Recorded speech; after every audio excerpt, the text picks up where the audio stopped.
He was the right person to be in the right place at the right time.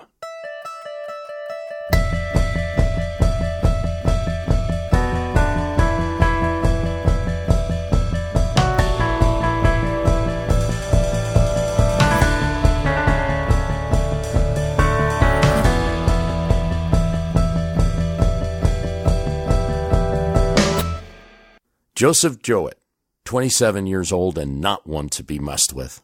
He stood a towering 6 feet, 4 inches tall, weighed 200 pounds, and it was said of him that he evidenced muscular development and not adiposity, which that's an 18th century way of saying he was all muscle. He was captain in the Virginia militia, and he was stationed in the Charlottesville, Virginia area. This is a sleepy area at this time, 1781. The British troops are in Virginia, but they are in Richmond, Newport, Norfolk, the coast. This, Charlottesville, is the upper country, where the colonials in rebellion retreated from areas in easy reach of the ravages of the British ships. Virginia troops during the Revolution, its fine militia, had been donated and spared to go elsewhere. The main force fighting with Washington and building the Continental Army. The sleepiness of this area was going to change on the evening of June 3rd, 1781. Captain Jowett is asleep on the lawn in front of the Cuckoo Tavern. He hears hoofbeats. Hoofbeats deep beating on the dirt road. He's awakened. Looks up. It's the Whitecoats, a cavalry unit led by Colonel Banastre Tarleton. This is not good. Tarleton is not one of the inept generals in the British command. He's really good, fast-moving, excellent horseman, and his unit is elite. The entire Virginia legislature was at Charlottesville, where Tarleton's appears to be going, including some big people, the ex-governor Patrick Henry and the then-governor Thomas Jefferson, and all the state's legislators. No small matter either. Virginia is not just a state, it's the largest state in the United States of America. It's the bastion of continental resistance outside of New England. And Virginia had no troops. Most of its able men were sent across the continent. The Marquis Lafayette was in the state, but he was far from Charlottesville. There's no army here. There's a smattering of posts, manned by a few militia, and they have no idea what's heading to them in Charlottesville. The only hope for Jefferson and the legislators was advance warning. Jowett quickly mounts his horse, and at about 10 p.m. begins a 40-mile ride from Louisa to Charlottesville, attempting to beat the British and deliver the news. British were moving fast, and that was on purpose. Here is Banastre Tarleton's account. I imagine that a march of 70 miles in 24 hours with the caution that I might have used would perhaps give me the advantage of surprise, and concluded that an additional celerity to the object of this destination would undoubtedly prevent a formidable resistance.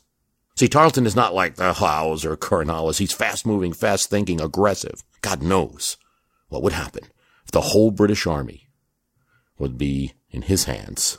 He found little resistance in the Charlottesville area. He even captures a wagon train headed down to Nathaniel Greene's forces and sets it on fire. The British cavalry are on the main highway of the Virginia interior. Jowett had to take the old mountain road. This is not a neatly cleared highway. It is an overgrown area with a faint path, but it's a space between trees, and the British don't know about it. He's likely traveling with only the light of the full moon.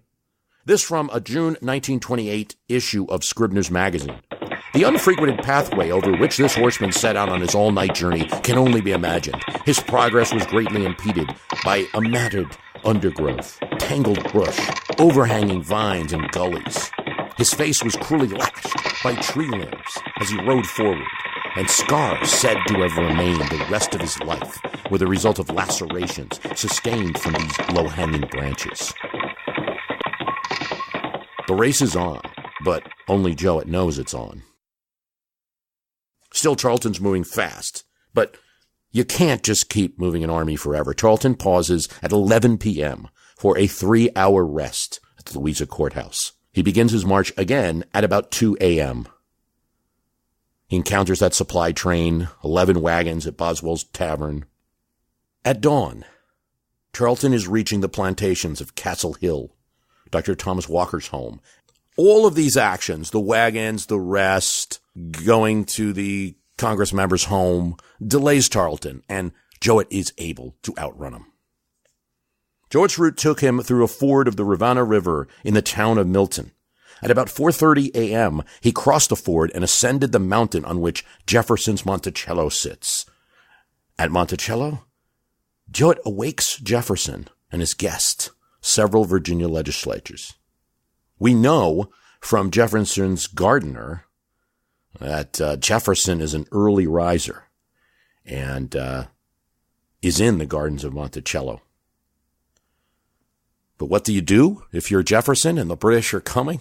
Well, you get out your fine Madeira and you entertain your house guests that you have for breakfast. Hospitality must come first. You send your horse to get new shoes. Jowett then leaves Monticello, having warned Jefferson, and travels the additional 2 miles to warn those in the town of Charlottesville. Now, Jefferson spends 2 hours after Jowett's warning gathering his papers together. Another captain, Christopher Hudson, rides to Monticello to warn of the imminent arrival of the British. He still doesn't go. Jefferson sends his family to Ennicorthy, a friend's estate, about 14 miles away. He continues to check Charlottesville with his telescope for signs of the British. By the time he finally sees them, cavalry are already on Monticello's lawn. Jefferson gets on his horse and slips out. Backwoods advantage. He knows these trails. He knows this area well. And Jefferson's also a pretty good horse rider. Jowett, meanwhile, rides to the Swan Tavern, owned by his father, where most of the legislators were staying. The Virginia legislatures, these are the people running Virginia, decide to flee and reconvene in the town of Staunton. This is 35 miles west in 3 days and continue to run the state. Jefferson does not join them. This is a critical decision for what happens next. His term, he believes, has ended. Jowett's warning allows most of the legislation, including Patrick Henry, to escape, but 7 are caught. Jowett's lost to history. We hear so much about Paul Revere, but not Virginia's Paul Revere. Here's a poem that was published in 1909 by the Charlottesville Daily Press in an attempt to get Jowett more attention. Hearken, good people, a while abide, and hear of stout Jack Jowett's ride, how he rushed his steed, nor stopped nor stayed, till he warned the people of Tarleton's raid.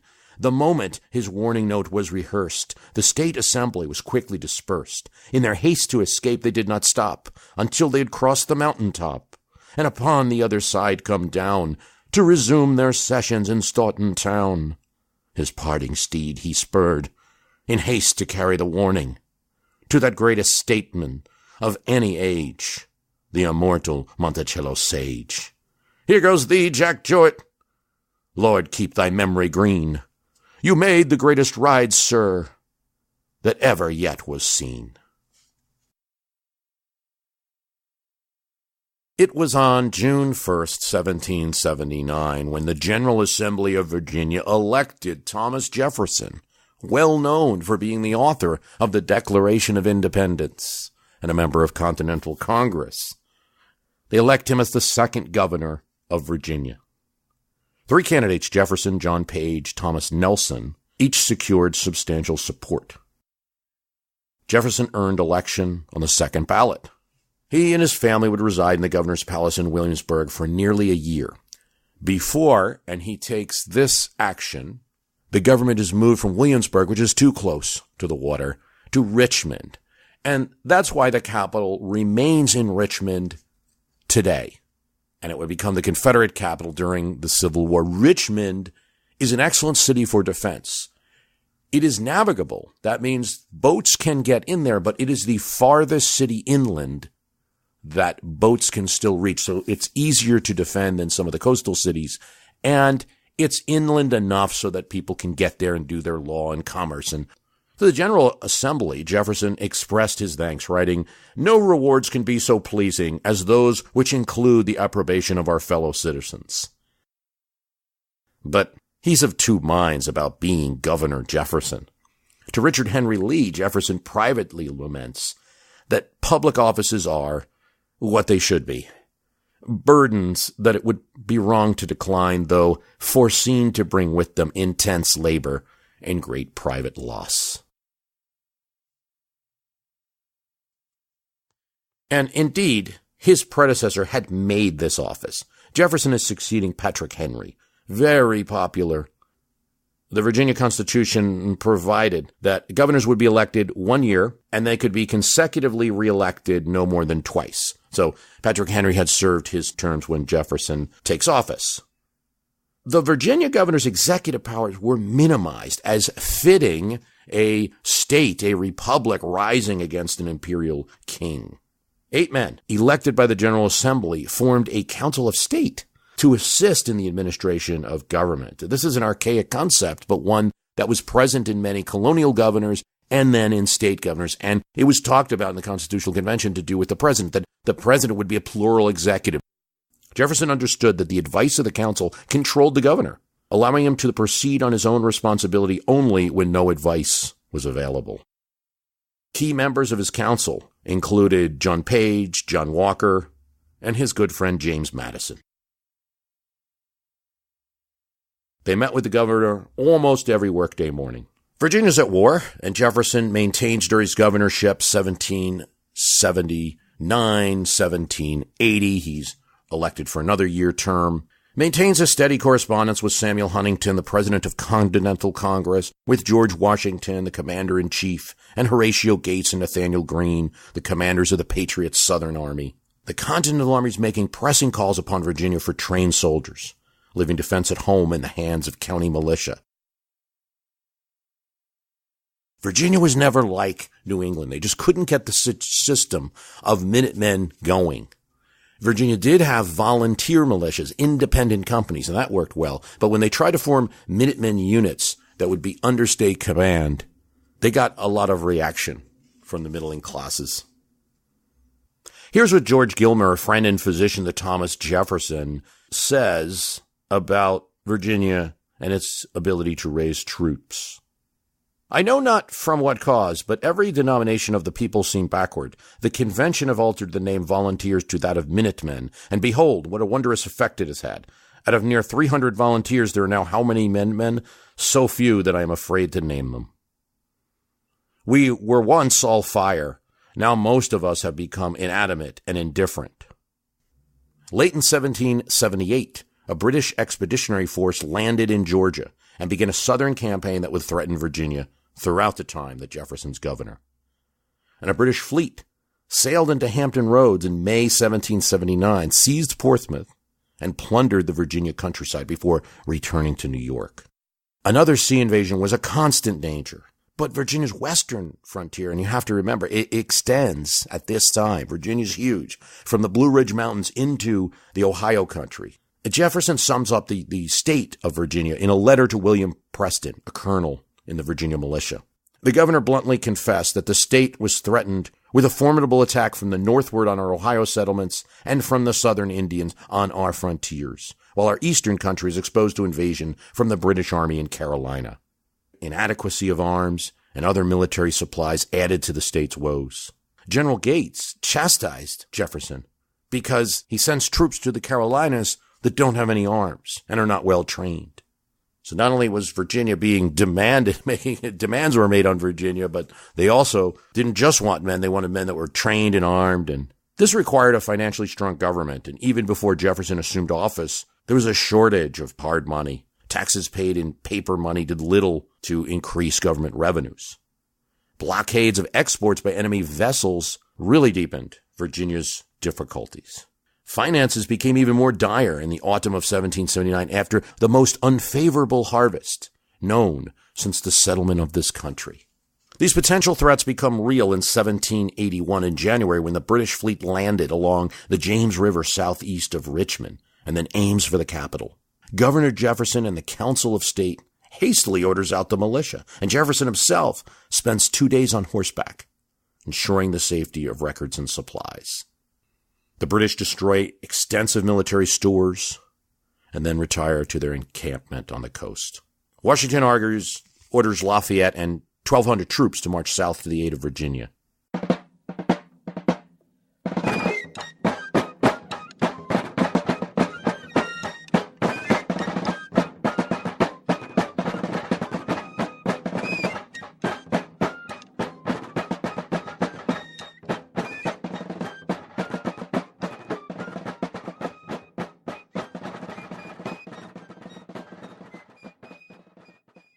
Thomas Jefferson to George Washington, Charlottesville, May 28th, 1781. And you can see in this letter the urgency of a troubled governor to the general.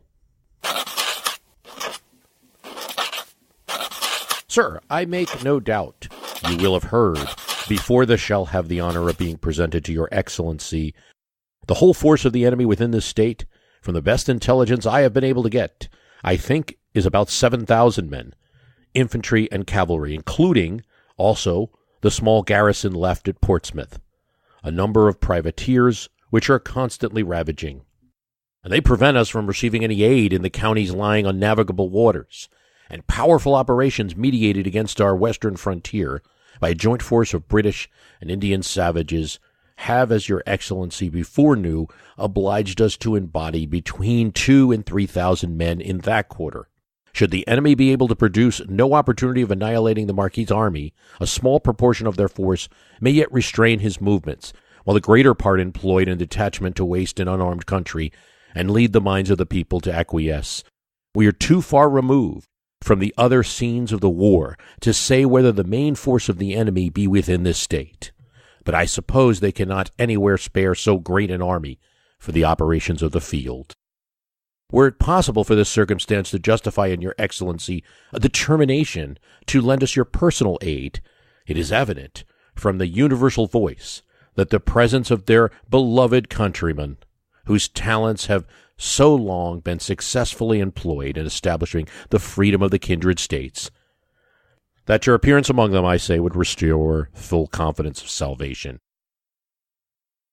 So there's a lot there. Governor Jefferson is telling him there's an enemy force in the state. We've got no troops with which to combat it. Even the Marquis Lafayette that you've sent down here may be surrounded, in effect blockaded. People are going to start surrendering, maybe becoming loyalists because they don't see the state of Virginia as protecting their interests. There's not much that I can do, and furthermore, I don't even have any information on where the enemy is. And ending it with, maybe you should come to Virginia, General Washington. A lot there.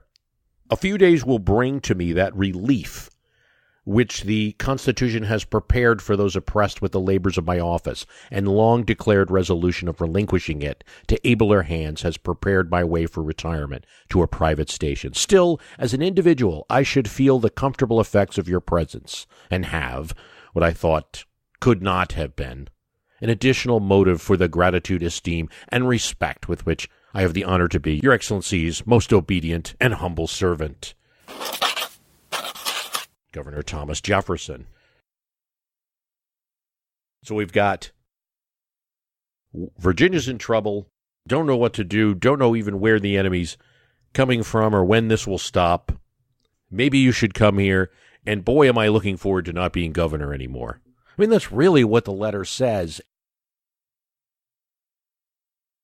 And thus you have Tarleton's lightning-fast strike. Jefferson makes sure his family's safe. He escapes. He has a retreat in the Poplar Forest, property in Bedford County, Virginia, far. Even the British cavalry unit isn't going to get there. It's too far from their base. He considers himself a private citizen in a republic. He's no longer holding elective office, and he doesn't return to the Virginia Assembly when they meet But when they do, on June 12th, they elect Thomas Nelson as the new governor. But they also do something else. Well, Jefferson's not here. They pass a resolution for inquiry into the conduct of the executive for the last 12 months. The Assembly then adjourns on June 23rd without proceeding with this inquiry, and then says they'll renew the subject during their fall session. Nichols is the person who makes this resolution, but it's also supported by Patrick Henry and other significant Virginians. Archibald Carey, Virginia politician, Speaker of the Senate, who knew Jefferson well, writes to him, "If I know you, this inquiry will bring you no pain." Patrick Henry believes it's a good way to look at the way the executive is structured and what powers the office has. Jefferson is quite outraged. He writes to Nicholas, who to another friend he calls trifling and an object of pity. He writes to him demanding to know what these specific charges are about his conduct as executive. Why don't you just say them and I can address them? Nicholas does write back, defends his ability to investigate the executive.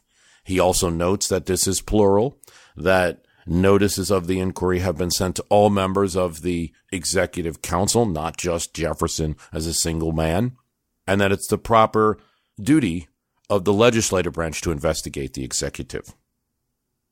It's an agonizing summer for Jefferson. He calls Nicholas a tool worked by another hand. Nicholas was like the minnow, which go in and out of the finament of the whale. Henry was the whale, of course, discoverable enough by the turbulence under the water in which he moves. He felt that Patrick Henry was moving against him and trying to show that he had not been a good governor for political reasons. Furthermore, his defense is going to occur in the document, The Notes on the State of Virginia, his book, about how terrible it is, because not only do they elect Nelson governor, but many there in the assembly, while Jefferson's not there, talk about having a dictator to run the state of Virginia. And Jefferson thinks this is an outlandish idea that a republic would have a dictator. Like, how quickly after your revolution for independence are you going to replicate the British system? It's December 10th, 1781, when Jefferson gets himself elected to the assembly so that he may address it. I mean, that's no problem. He's very popular in his area. And he addresses the General Assembly and answers charges made against his government. And some of these charges are that, hey, did you ask for enough assistance from Washington? Why didn't you mobilize the militia sooner? And he has answers to these issues that he was in constant correspondence with General Washington, and Washington was assuring him of where the British were and also letting him know that there were limitations on what he could provide to Virginia. No one, not even Nichols and not Henry, respond to Jefferson's defense. No one pursues the matter. 2 days later, the Virginia Assembly passes a resolution of thanks to Jefferson for his impartial, upright, and attentive administration of the powers of the executive, and declared the assemblyman wished to obviate all future and to remove all former unmerited censure. We're sorry, essentially, the assembly says. But there's two things that occur, and one is that the friendship between Patrick Henry and Thomas Jefferson, and the admiration that Jefferson had for Patrick Henry, that from when he was a young law student and watched Henry make his speeches, it's now gone. These injuries had inflicted a wound on my spirit, which will only be cured by the all-healing grave, tells a friend. The other thing that's going to happen is that this will be used against Jefferson, despite what the Assembly did. Yeah, they cleared him officially, but just the fact that there was an inquiry and a lot of rumors swirling around and Jefferson did nothing to protect the state. This is going to haunt him for the rest of his political career. It's going to be brought up in various campaigns, including his campaign for president, Hamilton, during the 1800 election, says that Jefferson made a smug retreat. Now, he does this through a pen name Phocion. He says that Jefferson made a smug retreat in 1776, in 1781, and 1794. Hamilton uses it against him. In 1812, Light Horse Henry Lee accuses Jefferson, this is during the war fever of 1812, of letting Richmond fall. Jefferson's so distraught, spends the last 2 months of his life pleading with Light Horse Henry Lee's son not to publish memoirs in which these accusations are made. Here's what friendly biographer Thomas Malone writes. His whole procedure was as dignified as that of any wartime fugitive, but the circumstances did not lend themselves to heroic legend, and Tarleton did him the greatest disservice with the timing of his raid. He would have been kinder if he had waited until the Assembly had chosen another governor. No responsible person at the time seems to have questioned Jefferson's own judgment that his term had expired, or to have blamed him for the interregnum that followed. He could hardly have been expected to follow the fleeing legislators to Staunton without a formal request from the Assembly, or at least an informal one from the speakers, that he continue to serve in the unexpected interim. Lacking that, he saw no alternative but to interpret the law strictly according to his custom. It would be nearer the truth to say, says Malone, that the government abandoned him than that he abandoned the government. That's a hard one to judge through modern eyes. I mean, Jefferson, in his actions, is strictly following the law then. I'm not governor anymore. My term expired. Not really considering that you've got British troops in the state and they are trying to capture legislators and ransacking houses and things like this. Perhaps it's time to reconsider those things. It just doesn't lend itself to thinking of Jefferson as an executive. And, Malone's trying to be fair, but I think some criticism is fair as well.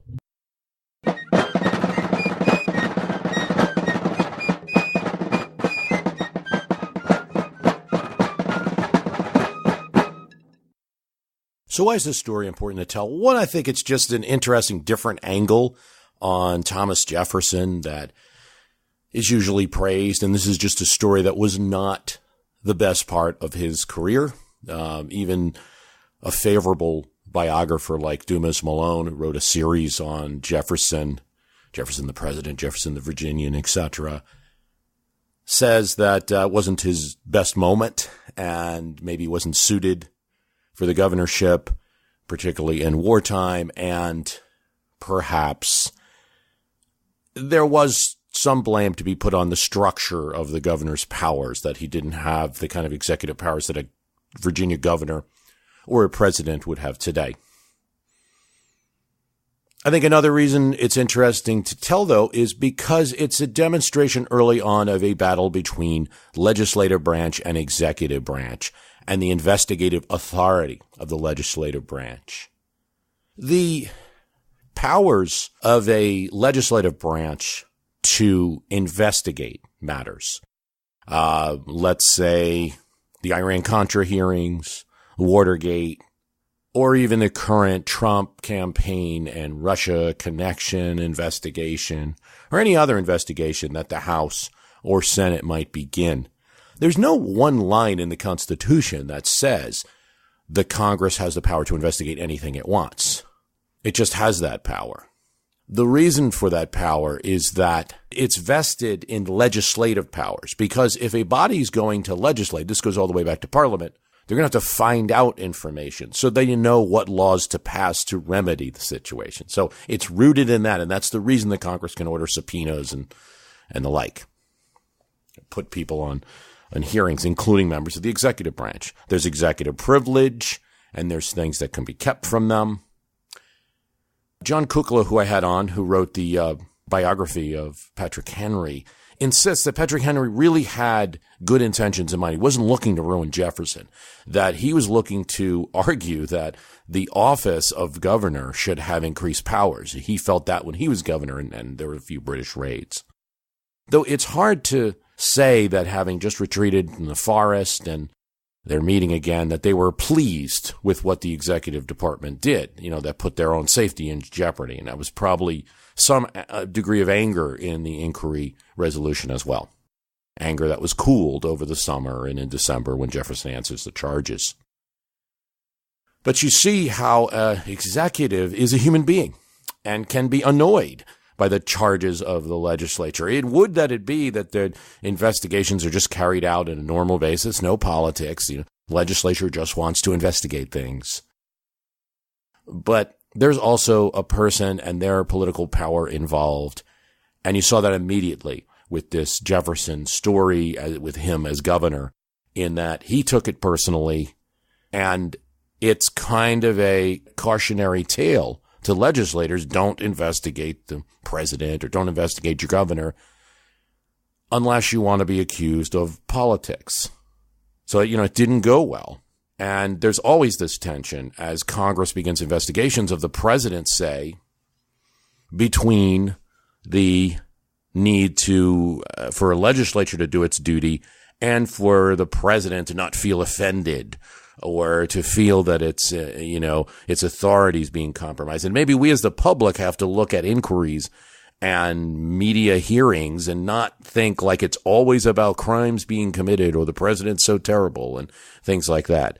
And since we don't, we have the situation where we're at. If you look at I find it very analogous to the Russia-Trump campaign. There's plenty of reasons to look into why Russians might have interfered with the 2016 election. Well, interfered in putting propaganda out and targeting voters and things like that, or assisting the Trump campaign, connections between Trump campaign managers and Russians, who, while not an enemy, they're not necessarily the most friendly nation in the world to the United States.